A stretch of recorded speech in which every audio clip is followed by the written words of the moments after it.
இந்த நவம்பர் மாதத்தில் கர்த்தர் நம்மை சுகபலத்தோடு கர்த்தர் நம்மை கொண்டு வந்து அவர் சேர்த்திருக்கிறார். தேவ கிருபை நம்ம இம்மட்டும் நடத்தினது. இந்த நவம்பர் மாதத்தில் கர்த்தர் நமக்கு கொடுக்கிற தேவ வார்த்தையையும் வாக்குத்தத்த வார்த்தையும் நாம் பெற்றுக்கொள்வோமாக. ரோமரின் புத்தகம் 2ஆம் அதிகாரம் 11வது வசனம். To the book of Romans chapter 2 and verse 11. தேவனிடத்தில் பட்சபாதம் இல்லை. தேவனிடத்தில் பட்சபாதம் இல்லை. For there is no partiality with God. இந்த மாதத்தில் தேவனிடத்தில் நமக்கு பட்சபாதம் இல்லை. ஆண்டவர் நமக்கு சகலத்தையும் நமக்கு நன்மையாய் மாற்றி கொடுக்கிறார். ஆண்டவர் பார்க்கிற பார்வையும் மனுஷன் பார்க்கிற பார்வையும் வேறு. மனுஷர்கள் ஒரு காரியத்தை செய்யணும்னா அவர்களுக்கு பிடித்த நபர்களுக்கும் அவர்களுக்கு இஷ்டமான காரியத்தை தான் செய்வார்கள். அதை தான் மனுஷர்கள் பட்சபாதம் உள்ளவர்களாக இருப்பார்கள். தனக்கு பிடித்த காரியமும் தனக்கு பிடித்த நபருக்கும் மற்றவர்களுக்கு அது இல்லை என்று நடத்துகிறது தான் மனுஷன். ஆனால் ஆண்டவர் அப்படி அல்ல. தேவன் இந்த மாதம் சொல்லுகிறார், அவர் பட்சபாதம் இல்லாத தேவன். சத்தமா ஒரு ஆமென் சொல்லுங்க பார்க்கலாம். அவர் பட்சபாதம் இல்லாத ஆண்டவர். ஒரு விசை ஆண்டவராக இயேசு கிறிஸ்து பூலோகத்தில் இருந்த நாட்களிலே அவருடைய 3வது வருஷ ஊழிய பாதையிலே ஒரு விசை பரிசேயர்கள் ஆண்டவரை பார்த்து ஒரு வார்த்தை சொல்லுகிறார். மத்தேயு 22ஆம் அதிகாரத்தில் இயேசுவை பார்த்து சொல்லுகிற ஒரு வார்த்தை. 22ஆம் அதிகாரம் 16வது வசனத்தில் இவ்வண்ணமாக அவர்கள் சொல்லுகிறார்கள், போதகரே, நீ சத்தியம் உள்ளவர் என்றும் தேவனுடைய மார்க்கத்தை சத்தியமாய் போதிக்கிறவர் என்றும் நீர் முக தாட்சணை இல்லாதவர் என்று நாங்கள் அறிந்திருக்கிறோம். முக தாட்சணை இல்லாதவர்கள். ஆண்டவரே, நீர் முக தாட்சணை இல்லாதவர். நீர் முகத்தை பார்த்து, ஒரு மனுஷனுடைய முகத்தை பார்த்து நீ செய்வதில்லை. கர்த்தாவே, மனுஷன்தான் அப்படி செய்வான். ஆனால் கர்த்தர் இருதயத்தை ஆராய்ந்து அறிந்து அவர் பட்சபாதம் இல்லாத தேவனாக இருக்கிறார். ஒரு ஆமென் சொல்லுங்க பார்க்கலாம். 7 பிள்ளைகள் வந்து விட்டார்கள். ஒரு நாள் ஆண்டவர் சாமுவேலை குறித்து சொல்லுகிறார், சாமுவேலை, எந்த மட்டும் நீ சவுலை, நான் நிராகரித்த சவுலை குறித்து நீ இன்னும் துக்கப்பட்டு கொண்டிருக்கிற. இதை 11வது மாதத்தில் சொல்லுகிறேன். சில காரியம் கர்த்தர் அடைச்சாரா, அடைச்ச காரியத்தில் மனசை வச்சுக்கிட்டு கர்த்தாவே நீங்கள் ஒரு காரியத்தை செய்யுங்கன்னு இன்னும் போராடிட்டு இருக்காதீங்க. இந்த 11வது மாதத்தில் தேவன் அடைத்த காரியத்தை அவர் வேறு வழியில் உனக்கு காரியங்களை திறக்க அவர் வல்லவராக இருக்கிறார். போன காரியத்தை குறித்து யோசித்து கொண்டிருக்காது. எந்த மட்டும் நீ துக்கித்து கொண்டிருப்பாய். என்ன ஆண்டவரே பண்ண சொல்கிறீங்க? உன் கொம்பில் தைலத்தை நிரப்பி, நீயோ பெத்லெஹேமில் இருக்கிற ஏசியின் குமாரில் ஒருவனை நான் ராஜாவாக நான் தெரிந்து கொண்டிருக்கிறேன். இந்த 11வது மாதத்தில் சொல்கிறேன், கர்த்தரிடத்தில் பட்சபாதம் இல்லை.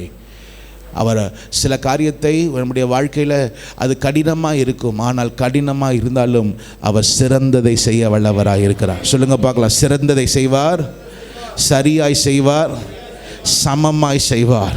இன்னொரு முறை சொல்லுங்க பார்க்கலாம். சிறந்ததை செய்வார், சரியாய் செய்வார், சமமாய் அவர் செய்வார். பின்பதாக அவர் போய் சாமுவேல் தீர்க்கதரிசி அங்கே போய் நின்ற பின்பதாக 7 பிள்ளைகள் வருகிறார்கள். 7 பிள்ளைகள் வந்த பிறகு ஆண்டவர் சொல்லுகிறார், இந்த 7 பிள்ளையும் கிடையாதுன்னு சொல்லிட்டார். அப்பொழுது தகப்பனை பார்த்து கேட்கிறார், அவ்வளோதான் உங்களுக்கு பிள்ளையா என்று கேட்ட பொழுது அவர் சொல்லுகிற வார்த்தை, எல்லோரிலும் இளையவன் ஒருவன் உண்டு, ஆனால் அவன் ஆடு மேய்க்கிறவன். எல்லோரிலும் இளையவன் ஒருவன் உண்டு, ஆனால் அவன் யார்? ஆடு மேய்க்கிறவன். அவனை கூட்டிகிட்டு வான்னு சொல்கிறார். கூட்டிகிட்டு வந்த உடனே அவன் வரும் பொழுது, அவன் வந்து நிற்கிற பொழுது கர்த்தர் சொல்லுகிற, இவன் தான், நீ எழுந்து இவனை அபிஷேகம் பண்ணு. கையை உயர்த்தி சொல்லுங்க பார்க்கலாம். இந்த மாதம் நான் தான் ஆண்டவரே, இந்த மாதம் நான் தான் ஆண்டவரே. மறைக்கப்பட்டிருந்த நபர் நான் தான் ஆண்டவரே. ஒளிப்பிடத்தில் வைக்கப்பட்டிருந்த நபர் நான் தான் ஆண்டவரே. என்னை நினைவு கூறுவீராக. கையை உயர்த்தி ஒரு வார்த்தை சொல்லுங்கள். என்னை நினைவு கூறுவீராக, என்னை நினைவு கூறுவீராக, என்னை நினைவு கூறுவீராக. ஆமென். 10 மாதங்கள் மனுஷனுடைய பார்வையில் நீங்கள் சில காரியங்கள் பெறாமல் இருக்கலாம்.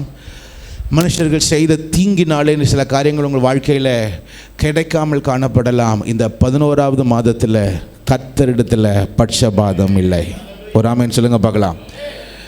ஒரு 3 காரியத்தை உங்கள் மத்தியில் ஒரு சில நிமிஷங்கள் நான் சொல்லி முடிக்கும்படி விரும்புகிறேன். நான் இதை மீண்டும் அடுத்த வருகிற நாட்களிலே இதை பற்றி நாம் அதிகமாக நாம் தியானிப்போமாக. ஒரு 3 காரியம். யாரிடத்தில் கர்த்தர் பட்சபாதம் இல்லாமலாக இருப்பார்? எல்லாரிடத்திலும் அவர் பட்சபாதமாய் அவர் இல்லாத தேவனாய் இருக்கிறார். ஆனால் மிகவும் குறிப்பாய் 3 காரியத்தை உங்கள் மத்தியில் நான் காட்டும்படி விரும்புகிறேன். கலாத்தியரின் புத்தகம் 2ஆம் அதிகாரம் 5வது வசனத்தையும் 6வது வசனத்தையும் ஒருவர் படிக்கும்படி நான் கேட்டுக்கொள்கிறேன். கலாத்தியரின் புத்தகம் 2ஆம் அதிகாரம் 5வது வசனத்தையும் 6வது வசனத்தையும். சுவிசேஷத்தின் சத்தியம் உங்களிடத்திலே நிலைத்திருக்கும்படி நாங்கள் ஒரு நாளிலாகிலும் அவர்களுக்கு கீழ்ப்படிந்து இணங்கவில்லை. 6வது வசனம், அல்லாமலும் எண்ணிக்கைக்குள்ளவர்களாய் இருந்தவர்கள் எனக்கு ஒன்றும் போதிக்கவில்லை. அவர்கள் எப்படிப்பட்டவர்களாய் இருந்தாலும் எனக்கு கவலை இல்லை. தேவன் மனுஷரிடத்தில் பட்சபாதம் உள்ளவர் அல்லவே. தேவன் மனுஷரிடத்தில் பட்சபாதம் உள்ளவர் அல்லவே. தெய்வ வார்த்தை சொல்கிறது. இந்த கலாத்திய புத்தகம் என்பது முதலாவது பவுல் எழுதின முதலாவது புத்தகம். எந்த புத்தகம்னு கேட்டிங்கன்னா அந்த கலாத்தியர் புத்தகம். அதே போல் இந்த கலாத்திய சபை பார்த்திங்கன்னா பவுல் ஸ்தாபித்த முதல் சபைன்னு எந்த சபைன்னு கேட்டிங்கன்னா இந்த கலாத்திய சபை. அது மாத்திரமல்ல, முதல் பிரயாணம் அவர் ஊழியத்தில் செய்த முதல் பிரயாணம் எதுன்னு கேட்டிங்கன்னா இந்த கலாத்திய சபை. இந்த கலாத்திய சபை மிகவும் ஒரு விசேஷம் உள்ள ஒரு சபை. இந்த கலாத்திய சபையில் பவுல் 2 வருடங்கள், எத்தனை வருஷம்? 2 வருஷம் ஊழியம் செஞ்சுருக்கிறார். ஊழியம் செஞ்சு அநேக காரியங்கள் நடக்கிறது. ஊழியம் செஞ்ச பின்பதாக மீண்டும் அவர் எருசலேமுக்கு வந்த பொழுது அந்த கலாத்திய சபையில் இருக்கிற ஜனங்கள் அவர் போன பிறகு, யார் போன பிறகு? பவுல் போன பிறகு அநேக பிரச்சனைகளை அவர்கள் செய்தார்கள். பவுல் சரியில்லை, பவுலுடைய மாற்றம் அது நடிக்கிறதா இருக்குது, அது உண்மையாக காணப்படலை, அவர் சரியாக போதிக்கப்படலை, அவர் என்னென்னமோ பேசுகிறாரு என்று பவுலை குறித்து தவறுதலாக பேசினார்கள். அப்பொழுது தான் பவுல் இப்படிப்பட்டதான காரியங்கள்லாம் வருகிறது என்று சொல்லி கலாத்திய சபைக்கு ஒரு நிருபத்தை எழுதுகிறார். அதுதான் இந்த நிருபம். அப்பொழுதுதான் அவர் சொல்லும் பொழுது, மனுஷன் 1000 பேசினாலும், மனுஷன் என்ன பேசினாலும், அங்கே எழுதுகிறார், சுவிசேஷத்தின் சத்தியம் 6வது வசனம், அல்லாமலும் எண்ணிக்கைக்கு உள்ளவர்களாக இருந்தவர்கள் எனக்கு ஒன்றும் போதிக்கவில்லை. அவர்கள் எப்படிப்பட்டவர்களாக இருந்தாலும் எனக்கு என்ன இல்லை. அப்படின்னா என்னதுன்னா, அநேகர் முகதாட்சணை உள்ளவர்களாக இருந்து காரியத்தை நடத்தினார்கள். ஆனால் எனக்கு கர்த்தர் முகதாட்சணையை காமிக்காமல், அவரோ எனக்கு பட்சபாதம் இல்லாமல் என்னை நடத்தி மட்டும் கர்த்தர் எனக்கு உதவி செய்தார். ஒரு ஆமென் சொல்லுங்க பார்க்கலாம். இதற்கு காரணம் என்ன? 5வது வருஷத்துடைய முதல் வார்த்தை சுவிசேஷத்தின் சத்தியம். சத்தமாக சொல்லுங்க பார்க்கலாம். இன்னொரு முறை சொல்லுங்க பார்க்கலாம்.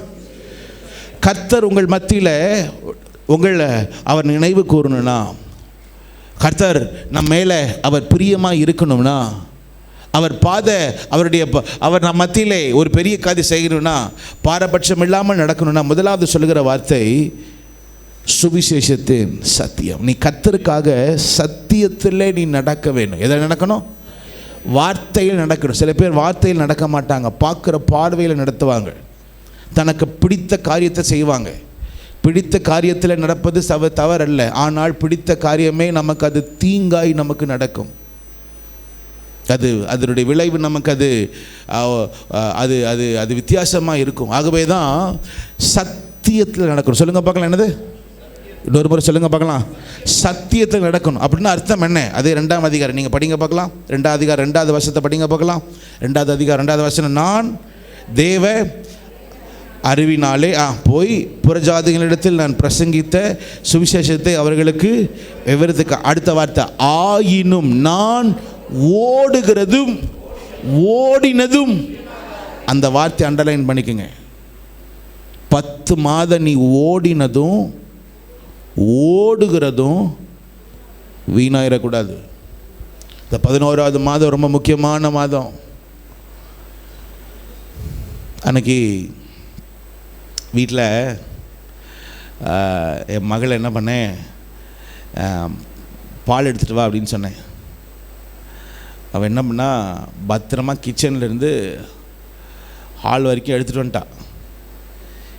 என்கிட்ட கொடுக்கும்போது அது என்னன்னு தெரில, கை அந்த பாலில் பட்டு அது பாதி கீழே கொட்டிருச்சு. அதுக்கப்புறம் சாரி சொல்லி அதுக்கப்புறம் கீழே தொடச்சி ஓகே, அது ஒரு சின்ன சம்பவம் தான். ஆனால் நேற்று தான் எனக்கு ஆண்டவர் நடத்தினார். அவள் நடந்தது, உன் கையில் கொடுத்தது எல்லாம் நல்லது தான். ஆனால் கடைசியில் நீங்கள் வாங்கும் போது யார்கிட்ட பிரச்சனைன்னா, யார்கிட்ட பிரச்சனை? என்கிட்ட பிரச்சனை.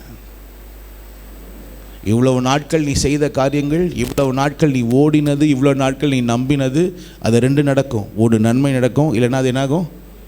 வீணாய் போய்விடும். நீ நம்பிக்கொண்டிருக்கிற காரியங்களை கர்த்தர் செய்வார், செய்யணும். ஆனால் அது வீணாய் போவதற்கும் வழிகள் உண்டு.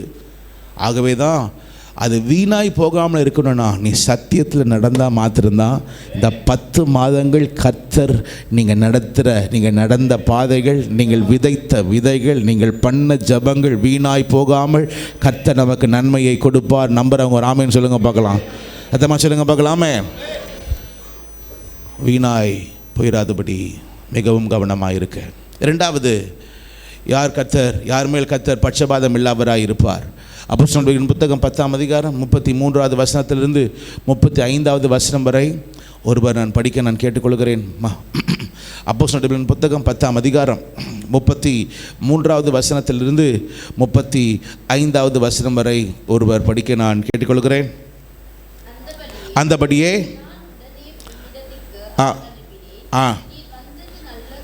நீர் வந்தது நல்ல காரியம்.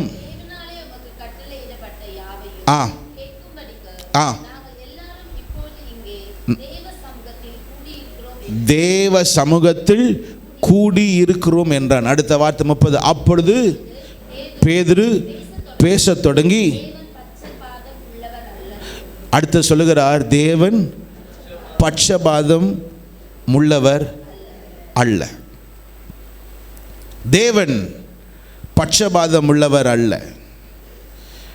இரண்டாவது, இங்கே ஒரு வார்த்தை வருகிறது. யாருக்கு கர்த்தர் சொல்கிறார்? இந்த காரியம் நீங்கள் பார்த்தீங்கன்னா கொர்நேலியு. நாளைக்கு உங்கள் மத்தியில் மாலை கூட்டத்தில் கொர்நேலியை பற்றி நான் பேசும்படி நான் விரும்புகிறேன். ஒரு 7 காரியங்கள் இருக்கிறது கொர்நேலிய வாழ்க்கையை குறித்து. நாளை உங்கள் மத்தியில் நான் பேசுகிறேன்.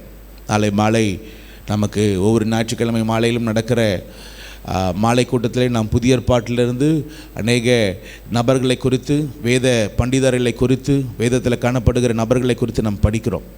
அவ்வண்ணமாக கொர்நேலியு அவர்கள் ஒரு ரோம போர்ச்சவர், ஒரு இராணுவத்தில் அவர் அதிகாரியாக இருந்த ஒரு மனுஷன். இங்கே நீங்கள் பார்க்கும் பொழுது நீங்கள் பார்த்தீங்கன்னா இந்த இடத்துல கர்த்தர் பேதுருவின் இடத்துல ஒரு சொல்லுங்க பார்க்கலாம், தேவ தரிசனம்னு சொல்லுங்க பார்க்கலாம், தேவ வார்த்தைன்னு சொல்லுங்க பார்க்கலாம், தேவனுடைய வழின்னு சொல்லுங்க பார்க்கலாம். இது 3 எழுதிக்குங்க பார்க்கலாம். இந்த காலை நேரத்தில் கர்த்தர் இறங்கணும். இதுதான் கர்த்தர் பேதுருவுக்கு செய்தார். முதலாவது தேவ தரிசனம் நடந்தது. ஒரு புதிய காரியத்திற்கு கர்த்தர் நடத்துகிறார் பேதுருவை. தேவ தரிசனம். அடுத்தது தேவனுடைய வார்த்தை. The word of God was the தேவனுடைய வார்த்தை. நீ போ நீங்க போ என்று ஒரு வார்த்தை வருகிறது. மூன்றாவது தேவனுடைய வழி. 3 காரியங்களை பார்ப்போம். இந்த பேதுருவுக்கு அவர் ஜெபித்து கொண்டிருந்தார். கர்த்தர் இந்த 3 காரியத்தையும் கொடுத்து கொர்நேலியு வீட்டிற்கு அவர் போகிறார்.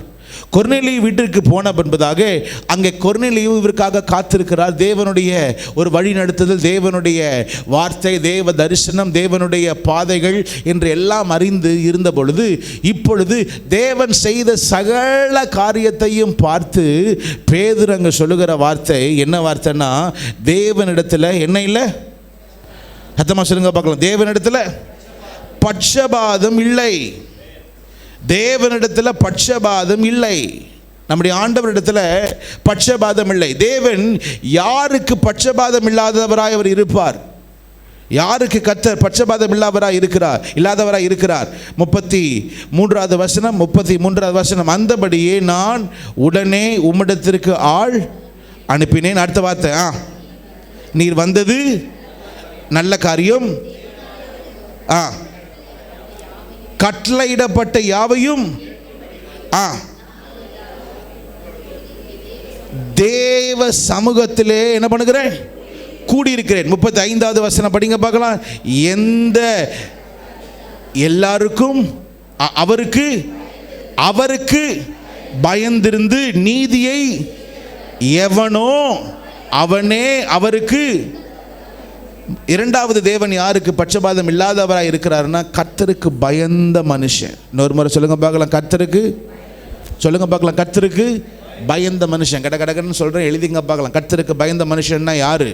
வேதம் சொல்லுகிறது, நீங்கள் நான் இந்த 11வது மாதத்தில் கர்த்தர் எதிர்பார்க்கிறது கர்த்தருக்கு பயந்த மனுஷனாக இருக்கணும். சங்கீதத்தின் புத்தகம் 25ஆம் அதிகாரம் 14வது வசனம் சொல்லுகிறது, கர்த்தருடைய ரகசியம். எழுதிங்க பார்க்கலாம், கர்த்தருடைய ரகசியம் கர்த்தருக்கு பயந்தவரிடத்தில் இருக்கிறது. தேவன் ஒரு காரியத்தை உங்கள் மத்தியில் கொடுக்கணும்னா, ஒரு ரகசிய காரியத்தை அவங்களை கொடுக்கணும்னா நீ கர்த்தருக்கு பயந்தவனாக இருக்கணும். சங்கீதம் 25:14. அடுத்தது 34ஆம் அதிகாரம் 7வது வசனம் சொல்லப்பட்டிருக்கிறது, கர்த்தருடைய தூதன் அவர்களுக்கு பயந்தவருக்கு சூழ பாளையம் இறங்கி அவர்களை விடுவிப்பார். தேவனுடைய சூப்பர் நேச்சுரல் ஒரு காரியம் உங்களுக்கு வாழ்க்கையில் காணப்படணும்னா, இயற்கைக்கு அப்பாற்பட்ட காரியம் காணப்படணும். 34ஆம் அதிகாரம் 7வது வசனம் சொல்லுகிறது, கர்த்தருடைய தூதன் அவருக்கு பயந்தவர்களுக்கு சூழ பாளை இறங்கி. நீதிமொழிகளின் புத்தகம் 10ஆம் அதிகாரம் 27வது வசனம். அதை மட்டும் எல்லாரும் சேர்ந்து படிக்கலாமா? நீதிமொழிகளின் புத்தகம் 10ஆம் அதிகாரம் 27வது வசனம். கர்த்தருக்கு பயப்படுதனால வருகிறது என்னதுன்னா, நம்முடைய ஆயுசு நாட்கள், படிங்க பார்க்கலாம். கர்த்தருக்கு பயப்படுதல் ஆயுசு நாட்களை பெருகப்படும். மூன்றாவது, கர்த்தருக்கு பயப்படுகிற மனுஷனுக்கு தன்னுடைய ஆயுசு நாட்களை கர்த்தர் கூட்டுகிறார். கர்த்தருக்கு பயப்படுகிற மனுஷனுக்கு தன்னுடைய ஆயுசு நாட்கள் அது கூட்டப்படுகிறது. நான்காவது, 1ஆம் அதிகாரம், அதே நீதிமொழிகளின் புத்தகம் 1ஆம் அதிகாரம் 7ஆம் வசனம் சொல்லுகிறது, கர்த்தருக்கு பயப்படுதலே எது ஆரம்பம்? ஞானத்தின் ஆரம்பம். நீ ஞானவானாக இருக்கிறதுனா படிக்கிறதுனால அல்ல, கர்த்தர் உனக்கு கொடுக்கிற கர்த்தர் மேல் இருக்கிற பயபக்தி மிக மிக முக்கியமானது. சங்கீதம் 112ஆம் அதிகாரம் 1வது வசனம். 5வது சங்கீதம் 112ஆம் அதிகாரம் 1வது வசனம் சேர்ந்து முடிந்தால் படிக்கலாமா? சங்கீதம் 112:1, கர்த்தருக்கு பயந்து அவருடைய கட்டளைகளில் மிகவும் பிரியமாயிருக்கிற மனுஷன். கடைசி வார்த்தை சேர்ந்து சொல்லுங்க பார்க்கலாம், அவன் யாரு? இன்னொரு முறை சொல்லுங்க பார்க்க, அவன் யாரு? ஒரு ஆசீர்வாதம் உள்ள ஒரு வாழ்க்கைனா அது கர்த்தருக்கு பயந்த மனுஷன். பைபிளில் சொல்லுங்க பார்க்க, 2-3 பேர் கர்த்தருக்கு பயந்து வாழ்ந்தார்கள்னு இருக்குது. இந்த மாதிரி வார்த்தை யாரெல்லாம் கர்த்தருக்கு பயந்து வாழ்ந்தார்கள்? சும்மா தெரிஞ்ச கதை சொல்லக்கூடாது, வசனத்துலேருந்து சொல்லுங்க. ஊட்ஸ் தேசம் என்கிற ஒரு தேசம் இருந்தது. அங்கே ஒரு மனுஷன் இருந்தான். அவன் கர்த்தருக்கு பயந்து உத்தமனும் சன்மார்க்கனும், கர்த்தருக்கு பயந்து பொல்லாப்புக்கு. கர்த்தருக்கு பயந்த மனுஷன் யாரு? சொல்லுங்க. யோபு. ராஜா கட்டளையிட்டார், எல்லா ஆண் பிள்ளைகளையும் நீங்கள் சாகடிக்க வேண்டும் என்று. அப்பொழுது எகிப்து தேசத்தில் மருத்துவச்சிகளாக இருந்த சிப்ராள், பூவாள் என்கிற இவர்கள் வேதம் சொல்லுகிறது, தேவனுக்கு பயந்ததினால் எகிப்தின் ராஜா தங்களுக்கு இட்ட கட்டளையின்படி செய்யாமல் ஆண் பிள்ளைகளை உயிரோட காப்பாற்றினார்கள். 2 பெண்கள் செய்கிற வேலையில் கர்த்தருக்கு பயந்தபடியினால், ராஜாவுக்கு பயந்தில்லை. யாருக்கு பயந்து? கர்த்தருக்கு பயந்தபடியினால் வேதம் சொல்கிறது, இவருடைய சந்ததியை கர்த்தர் ஆசீர்வதித்தார். இவர்கள் சந்ததி ஆசீர்வதித்தார். தேவன் எதிர்பார்க்கிறது நீ கர்த்தருடைய பயம். இன்னைக்கு காலையில் சொல்கிறேன், பிரசங்கம் கேட்கறது முக்கியம் இல்லை. இந்த மாதத்தில் கர்த்தருக்கு பயந்தவனா இரு. கர்த்தருக்கு பயப்படுகிற பயம் என்பது வெளியரங்கமாக இல்லை, எங்கே? ஒரு ரகசிய வாழ்க்கை. பாவம் செஞ்சிடலாம், ஆனால் பாவம் செய்யாமல் நீ இருக்கிற அதுதான் கர்த்தருக்கு பயப்படுகிற. நீ போய் இதை போய் பார்க்கலாம், இங்கே இடத்துக்கு போகலாம், இந்த நபர் இடத்துல நீ பேசலாம், இந்த நபரோட உறவாடலாம், இது நீ துணிகரமாக செய்யலாம். ஆனால் இதை செய்யாமல் நீ கர்த்தருக்கு பயந்தவனா யோசேப்பை போல நீ இருந்தால் உனக்குன்னு கர்த்தர் கொடுக்குற ஒரு கனம் உண்டு, உனக்குன்னு கர்த்தர் கொடுக்குற ஒரு மேன்மை உண்டு. இதை எந்த மனுஷனாலும் தடுக்க முடியாது. ஒரு ஆமேன் சொல்லுங்க பார்க்கலாம், சத்தமாக சொல்லுங்க பார்க்கலாமே. மூன்றாவது, எபேசியரின் புத்தகம் 6ஆம் அதிகாரம், எபேசியரின் புத்தகம் 6ஆம் அதிகாரம் 9வது வசனம். எபேசியரின் புத்தகம் 6ஆம் அதிகாரம் 9வது வசனம் படிக்க நான் கேட்டுக்கொள்கிறேன். எஜமான்களே, அப்படியே நீங்களும் வேலைக்காரருக்கு நீங்கள் செய்ய வேண்டியதை செய்து அவர்களுக்கும் உங்களுக்கும்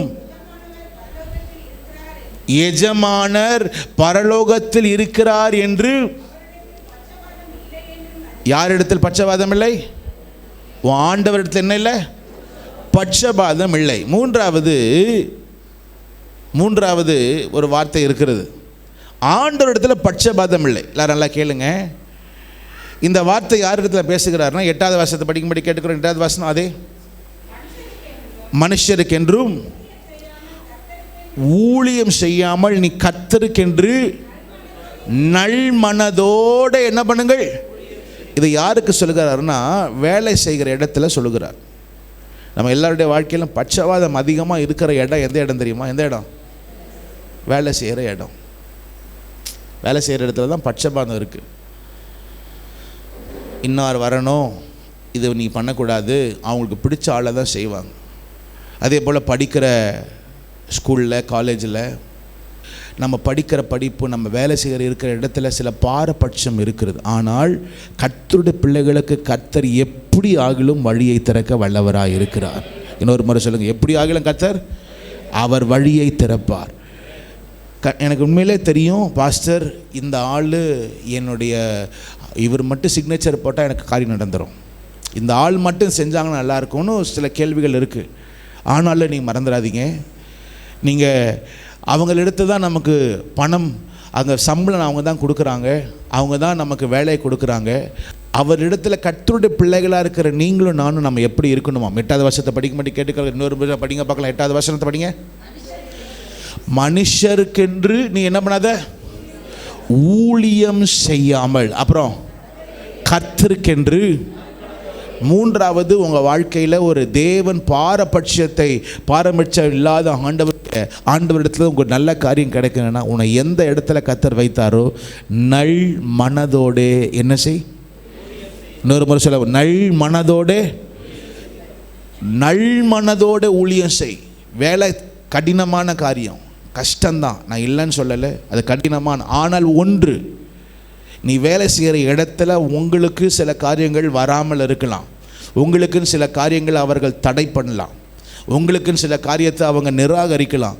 அவர்கள் நிராகரித்தாலும் பரவாயில்ல, நீ மனுஷனுக்கென்று ஊழியம் செய்யாது. அதுக்கு முந்தின வசனம் 7வது வசனத்தை நான் உங்களுக்காக படிக்கிறேன். முந்தின வசனம் மாத்திரம் உங்களுக்காக நான் படிக்கிறேன். சொல்லுகிற நேரம் மட்டும் படிங்க பார்க்கலாம். அடிமையானாலும் சுயாதீனம் உள்ளவன் ஆனாலும் அவன் செய்கிற நன்மையின்படியே கர்த்தரிடத்திலிருந்து உனக்கு என்ன உண்டு? ஒரு பலன் உனக்கு உண்டு. இந்த மாதத்தில் வேலை ஸ்தலத்தில் இதுவரைக்கும் கட்டப்பட்டிருந்த நிராகரிக்கப்பட்ட காரியத்தில் கர்த்தர் உனக்கு ஒரு பலனை அவர் கொடுப்பார். நம்புறவங்க ராமன் சொல்லுங்க பார்க்கலாம். எனக்கு பிடித்த கடந்த வாரம் நான் படிச்சுட்டு இருந்தேன். 7 காரியங்கள், ஒரு 5 காரியம் மட்டும் சொல்லுகிறேன். தானியேலுடைய வாழ்க்கையில் 5 காரியம் மாற்றப்பட்டது. 5 காரியம் மாற்றப்பட்டது. ஒன்று, அவன் இருந்த இடம் வேறு. முன்னாடி எருசலேமில் இருந்தாங்க, இப்போ எங்கே இருக்கிறாங்க சொல்லுங்க? பாபிலோனில் இருக்கிறாங்க. இருந்த இடம் வேறு. அடுத்தது, அவர்கள் மொழி வேறு. பாபிலோன் அவர்கள் அங்கே எபிரிய மொழியை பேசினாங்க, ஆனால் இப்பொழுது கல்தேயருடைய மொழியை பேசுகிற மொழி வேறு. அது மாத்திரமில்லை, பெயர் வேறு. வந்த உடனே அந்த ராஜா என்ன பண்ணிட்டான்? பேரை மாற்றிட்டான். தானியேலுக்கு என்ன பெயர் வச்சானா? பெல்சாசார்னு சொன்னார். அனனா சாத்ராக் என்றும், மேஷாக், மிஷாயேல், அப்புறம் அதே போல் அசரியாவுக்கு ஆபேத்நேகோ என்று பெயரை மாற்றினான் ராஜா. அது மாத்திரமல்ல, இவர்களுடைய வழிபாடு, எருசலேமில் அவர்கள் தேவாலயத்தில் கர்த்தரை துதித்தார்கள். ஆனால் இப்பொழுது விக்கிரகங்களை சுற்றி விக்கிரகங்களை பார்க்குறாங்க. இது எல்லாமே மாற்றப்பட்டிருந்தாலும் தானியேலுடைய தகப்பனும் இல்லை, தாயும் இல்லை, அங்கே ஆலயமும் இல்லை, போதிப்பதற்கு போதகரும் இல்லை. ஆனால் தானியேலுக்கு கர்த்தர் ஒரு காரியத்தை செய்தார். என்ன செய்தார்? அவன் வேலை செய்தார். அவன் இருந்த அந்த ராஜ காரியத்தில் படிங்க பார்க்கலாம். இந்த ஒரு வருஷத்தை மாத்திரம் படிங்க பார்க்கலாம்.